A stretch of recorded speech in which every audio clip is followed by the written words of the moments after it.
देहरादून के होटल सरोवर प्रीमियर में उत्तराखंड में जलवायु आपदाओं और सतत आजीविका को लेकर एक संवाद कार्यक्रम का आयोजन किया गया, जिसमें विभिन्न क्षेत्रों से पहुंचे लोगों ने अपनी बातों को रखते हुए एक सकारात्मक चर्चा की। इस चर्चा के जरिए उत्तराखंड में जलवायु परिवर्तन के चलते बढ़ती घटनाओं के बीच लचीले जीवन और आजीविका के निर्माण के संबंध में वक्ताओं ने अपनी बातें रखी। चर्चा के आधार पर एक रिपोर्ट तैयार की गई, जिसमें एकीकृत हिमालयन एक्शन प्लान की जरूरत को लेकर उपाय रखे गए। ये संवाद कार्यक्रम रखने का उद्देश्य एक multi hazard early warning system तैयार करना है, जो उत्तराखंड में आपदाओं से निपटने में सहायक साबित हो सके।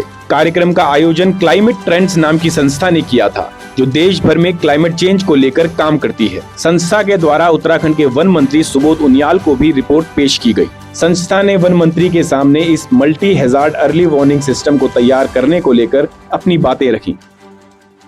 एक साइंटिफिक वर्कशॉप था जहाँ पे कि हमने आंकड़ों पे बात करी, जहाँ पे कि हमने थिंक टैंक से व्यूज़ लिए और इस तरह से हमने एक मंथन करा कि किस तरह से हम उत्तराखंड के लिए अपने इनपुट दे सकते हैं, कैसे हम अंडर वन रूफ एक टीम बन के काम कर सकते हैं, जिसमें कि हम अपने स्टेट में कंट्रीब्यूशन दे सकें। और पहाड़ का जो व्यथित आदमी है, जो आपदाओं से व्यथित है, उसको कैसे हम एक रिलीफ देंगे, उसके लिए हम क्या ग्रासरूट लेवल पे चेंज लेके आएंगे, वो एक ब्रेनस्टॉर्मिंग वर्कशॉप ये थी। हमारा ये मानना है कि ये जो हिंदू कुश हिमालय है, ये इसमें 8 कंट्रीज आती हैं और इससे कम से कम 20 या 22 नदियाँ जो है यहाँ से उभर के आती हैं। उसमें ब्रह्मपुत्र, गंगा ये उत्तराखंड से होके भी जाती हैं। तो इसमें बहुत सारी जो है प्लांट स्पीशीज़ हैं, कम से कम बोलेंगे तो 35 से 40 हज़ार स्पीशीज़ जो है इस एरिया में है।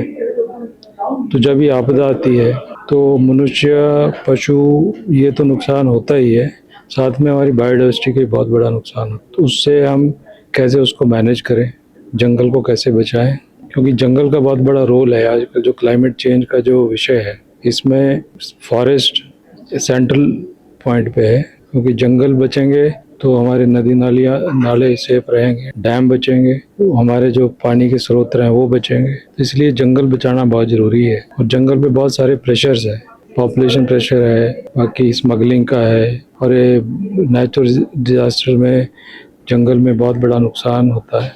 इस सब को हम कैसे ऐसी पॉलिसी बनाएं ताकि जो पॉलिसी और प्रैक्टिकली ज़मीन पे जो काम हो रहा है उसमें तालमेल हो।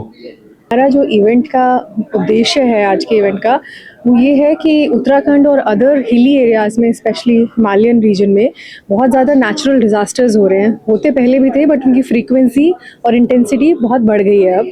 One reason is climate change, and climate change is not simple natural climate change, but ये इंड्यूस्ड हो रहा है ह्यूमन एक्टिविटीज़ की वजह से, अनप्लान्ड सेटलमेंट की वजह से, और अनप्लान्ड अर्बनाइजेशन की वजह से, और अनप्लान्ड इंफ्रास्ट्रक्चर ग्रोथ की वजह से।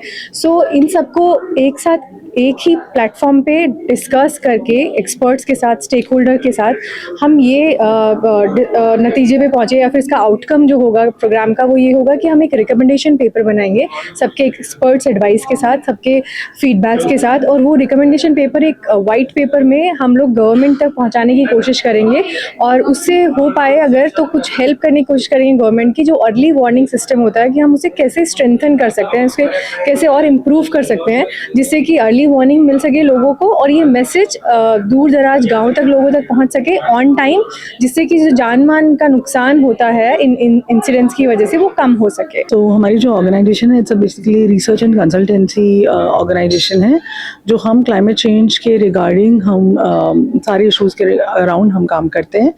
आज के इवेंट के बारे में बात करें तो हम जानना चाहते थे कि उत्तराखंड में इस बारी बहुत ही ज़्यादा एक्सट्रीम वेदर इवेंट्स रहे हैं। सो बेसिकली हमारा फोकस ये होता है किस तरह से हम सारे स्टेक होल्डर्स को एक कॉमन स्टेज पे लेके आएँ, ताकि जो हमारी बात है, जो दिक्कतें हैं इस रीजन की, वो आगे जा सकें और वो एक पॉलिसी लेवल तक पहुंच सके, जिससे हमें कोई रिजल्ट मिल सके। जैसे कि हम इसके बाद एक वाइट पेपर बनाएंगे, और इसके अलावा हमने आज एक पॉलिसी भी बनाया है जिसके अंदर हमने रिकमेंडेशंस दी हैं डेफिनेटली जो बाकी सारे जो रिसर्चर्स काम कर रहे हैं कि क्या अर्ली वार्निंग सिस्टम्स हो सकते हैं, किस तरह से हम सस्टेनेबिलिटी की तरफ जा सकते हैं। तो हमने एक बुकलेट एक बनाया है पॉलिसी रिकमेंडेशंस का, हम ट्राई करेंगे उसको आगे लेके जाने का और सबमिट करेंगे मिनिस्ट्री में। ये एक प्रोसेस होता है। उस पर हम मिनिस्ट्री को प्रोसेस करेंगे और उससे फिर आगे अगर it will be win for us, हमें लगेगा कि हमने कुछ पोटेंशियल काम किया अगर कोई पॉलिसी डेवलपमेंट होता है तो